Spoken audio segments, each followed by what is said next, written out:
কারণ বনের অনেক প্রাণীর বাচ্চা তার কাছে লেখাপড়া করে।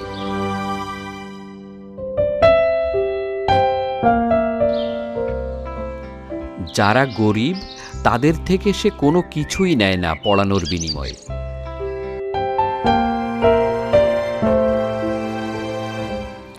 তবে কেউ কেউ নিজ থেকে খুশি হয়ে কিছু দিলে না করে না। এমনই একদিন এক ময়ূর ছাত্রের বাবা ওকে একটা আয়না দিয়ে বলল, আমি গরিব মানুষ মাস্টার মশাই, এই আয়নাটা রাখুন। এটা যেন তেন আয়না না, এটার দিকে রেগে থাকা অবস্থায় কেউ তাকিয়ে থাকলে সেই আয়নার মধ্যে আটকে পড়ে যায়।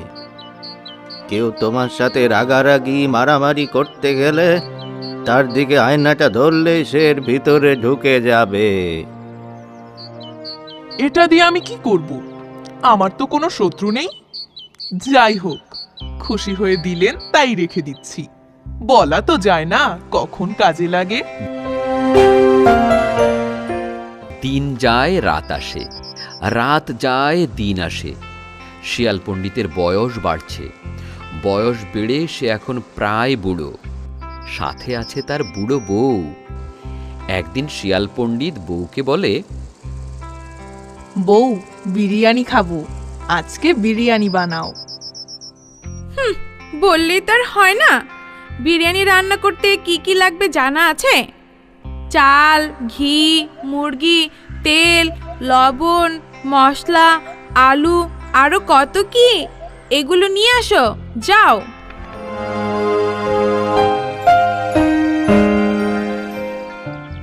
বউয়ের কথা শুনে শিয়াল পণ্ডিত গেল বিরিয়ানির সরঞ্জাম কিনতে। এই যে ভাই, এগুলো দেন তো জলদি। আস্তে আস্তে বলুন, এখানে ওকালাকা আর শাকালাকা ভূত আছে। ওরা বিরিয়ানি পেলে আপনার পিছু ছাড়বে না। এসব উদ্ভট কথা আমি বিশ্বাস করি না। ভূত বলে কিছু নেই। আহা, আস্তে বলুন, ওরা শুনতে পেলে আর রক্ষা নেই। বটে, আমার বয়েই গেছে। এসব উকালাকা শাকালাকা সব বানোয়াট কথা। এই কথা বলে শিয়াল পণ্ডিত বিরিয়ানি রান্নার সব কিছু নিয়ে এসে বউয়ের হাতে দেয়। এ কি, তোমার মুখটা এমন সবুজ সবুজ লাগছে কেন? ও কিছু না, তুমি বিরিয়ানি রান্না করো। শিয়াল পণ্ডিত এবার আয়নায় নিজের দিকে তাকিয়ে দেখে আসলেই ওকে দেখতে সবুজ লাগছে। আয়নার ভেতর দিয়ে ও তাকিয়ে দেখে ওর প্রতিবিম্বের পেছনে আরো দুইটি মুখ। এগুলো ভূতের মুখ। বুদ্ধিমান শিয়াল পণ্ডিত সব বুঝে না বোঝার ভান করে রইল আর ভাবতে থাকলো কি করা যায়। এই সময় একটা কথা মনে পড়ে গেল শিয়াল পণ্ডিতের। শোনো, ভূতকে ভয় পাবে না একদম। ভূতের সামনে পড়ে গেলে জোরে জোরে বলবে, তোমার মুখে মাছের লেজ, তোমার মুখে মাছের লেজ। দেখবে ভূত রেগে যাবে। আর ভূতেরা রেগে গেলে ওদের বুদ্ধি কাজ করে না। তখন বুদ্ধি করে ওদের হাত থেকে বাঁচার উপায় পেয়ে যাবে।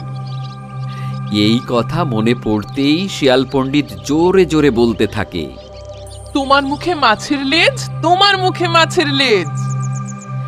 এমন কথা শুনে শিয়াল পণ্ডিতের বউ কিছু না বুঝে অবাক হয়ে তাকিয়ে থাকে আর দেখে কিভাবে যেন কোথা থেকে দুটো ভূত এসে দেখা দিয়েছে সামনে।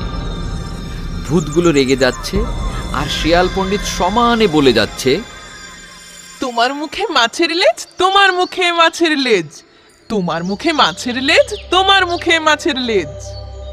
এবার শিয়াল পণ্ডিত মনে মনে ভাবতে শুরু করে দিল, আমি গরিব মানুষ মাস্টার মশাই, এই আয়নাটা রাখুন।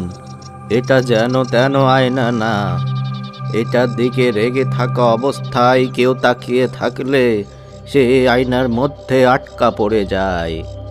কেউ তোমার সাথে রাগারাগি মারামারি করতে গেলে তার দিকে আয়নাটা ধরলে সে এর ভিতরে ঢুকে যাবে। ভূত দুটো যখন অনেক রেগে শিয়াল পণ্ডিতের দিকে তাকিয়ে আছে তখন ওদের দিকে আয়নাটা ধরে বুড়ো শিয়াল পণ্ডিত। আর ওরা রেগে আয়নাটার দিকে তাকাতেই ওর ভিতরে আটকা পড়ে যায়। এবার আশেপাশে তাকিয়ে দেখে এলাকার সবাই এটা দেখছিল এতক্ষণ, আর শেষে সবাই হাঁপ ছেড়ে বাঁচল। বন্ধুরা, মনে রাখবে, রাগ যে কোনো প্রাণীর জন্য সবচেয়ে বড় শত্রু। তাই রাগারাগি করবে না কখনো, বরং মাথা ঠান্ডা রেখো। দেখবে সব সমস্যার সমাধান হয়ে গেছে নিমিষেই।